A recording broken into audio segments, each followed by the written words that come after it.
Panorama group, जो सोचता है वो करता है। आपके अपने सपनों का आशियाना। समझते हैं जदयू का ईवीएम में एक नंबर पर हमारे प्रत्याशी हैं और लगातार एक नंबर पर बनी।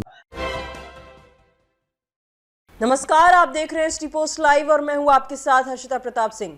बिहार में छठ महापर्व का समापन हो चुका है और अब बिहार में हर ओर आने वाले विधानसभा उपचुनाव की धूम पर है। आपको बता दें कि तमाम नेता, तमाम दल आने वाले चुनाव को लेकर इस आखिरी मौके में पूरा अपना दमखम लगाते नजर आ रहे हैं। 4 सीटों पर जो चुनाव है वो होने वाला है। तरारी, बेलागंज, इमामगंज और रामगढ़, इन 4 सीटों के लिए वोटिंग होनी है।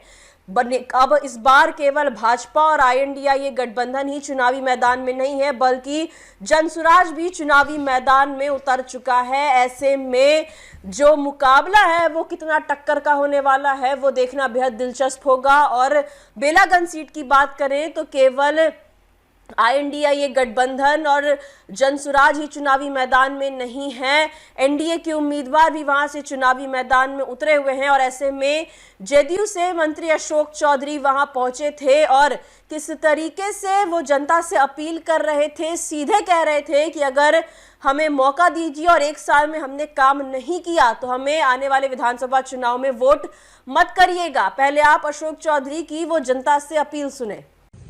हम तो समझते हैं जदयू का ईवीएम में एक नंबर पर हमारे प्रत्याशी हैं और लगातार एक नंबर पर बनी हुई हैं। 23 तारीख को भी एक ही नंबर पर रहेंगे। पूरा बेलागंज और में बदलाव का, परिवर्तन की हवा बदल, सब लोग परिवर्तन चाहते हैं। 35 साल से उन्होंने किसी को प्रतिनिधित्व दिया था, उनका प्रतिनिधित्व कैसा था ये तो जनता के बीच जाने से पता चलता है कैसा था। हम समझते हैं कि हम माननीय नीतीश कुमार जी के नेतृत्व में जो NDA की सरकार है, जिससे भारतीय जनता पार्टी के माननीय प्रधानमंत्री जी ने भी बिहार के प्रति इस लोकसभा चुनाव के बाद जो अपना कंसंट्रेशन बनाया है, ध्यान केंद्रित किया है, और अभी हमको 5,000 करोड़ का सहायता भी दिया है। जो हम बार बार कहते थे या तो हमें विशेष राज्य का दर्जा मिले या हमें विशेष सहायता मिले, तो उसके तरफ भारत सरकार ने भी अपना हाथ बढ़ाया है।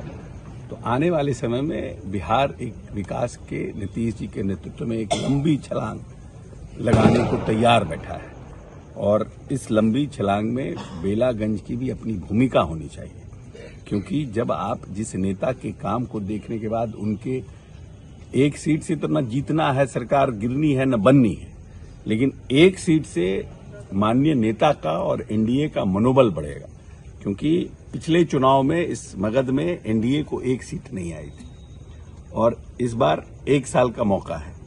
35 साल उनको देखें, हमको सिर्फ 1 साल दीजिए। 1 साल में अगर 35 साल के बदले बदलाव नहीं दिखेगा तो अगली बार हम लोग वोट मांगने नहीं आएंगे। यही हम जनता के बीच कह रहे हैं। आज तेजस्वी आए, बेला भी समझ रहे होंगे। देखिए, ऐसा है कि Tejashwi ji non serious type के पॉलिटिशियन, जब वो नीतीश जी के पास आते हैं तो उनका टेप दूसरा हो जाता है। नीतीश जी दुनिया के, देश के सबसे अच्छे नेता होते हैं। जब हमारे से हट जाते हैं तो उनको नालंदा दिखता है। अगर उनको नालंदा दिखता था तो हमारे साथ आते क्यों? पहली बात।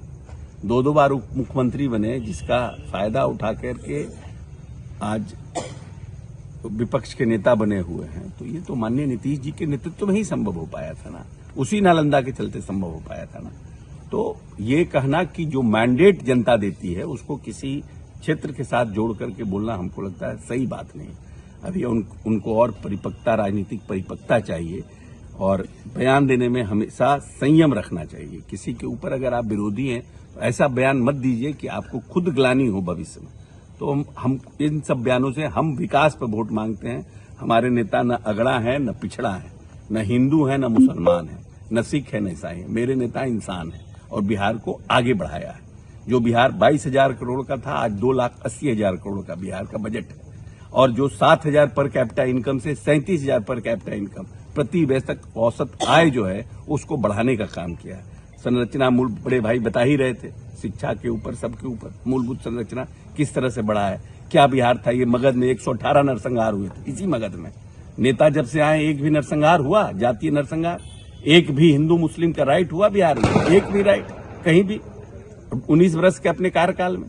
तो ये पूरा नक्सल के इलाके में था, लोग खेती अपनी जमीन नहीं करते थे, और आज क्या खुशहाल मगध है।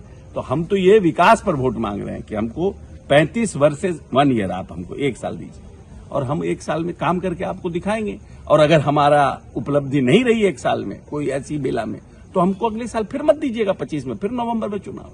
ठीक। एक और इंडी गठबंधन के उम्मीदवार, दूसरी ओर जनसुराज के उम्मीदवार। ऐसे में एनडीए कोई कसर नहीं छोड़ना चाहती है और लगातार जो एनडीए के नेता है वो कैंपेन कर रहे हैं, चुनाव प्रचार कर रहे हैं। मंत्री अशोक चौधरी ने सीधे तौर पर प्रशांत किशोर के उम्मीदवार को भी हराने का प्लान बना रखा है, इसीलिए लगातार कैंपेन करते, चुनाव प्रचार करते नजर आ रहे हैं और सीधे तौर पर यह कह दिया है कि हमें मौका दीजिए, अगर हमारा काम पसंद ना आए तो अगले साल होने वाले विधानसभा चुनाव में हमें वोट मत करिएगा। साथ ही साथ नेता प्रतिपक्ष तेजस्वी यादव पर भी निशाना साधा और कहा कि जब नीतीश कुमार इनके साथ होते हैं तब वो दुनिया के सबसे बेहतरीन नेता हो जाते हैं और जब इनका साथ छोड़ देते हैं वो, तो ये इस तरीके के बयान देने लगते हैं। Tejashwi Yadav non serious type के नेता हैं, ये बड़ा बयान देते नजर आए हैं अशोक चौधरी। साथ ही साथ अपने प्रतिद्वंदियों को किस तरीके से हराना है उसका पूरा जो प्लानिंग है वो एनडीए की ओर से दिख रहा है। अशोक चौधरी लगातार प्रचार कर रहे हैं और जनता से क्या कुछ अपील कर रहे थे ये भी हमने आपको सुनाया। फिलहाल इस खबर में इतना ही। आप आगे की खबरों के लिए देखते रहिए सिटी पोस्ट लाइव। धन्यवाद।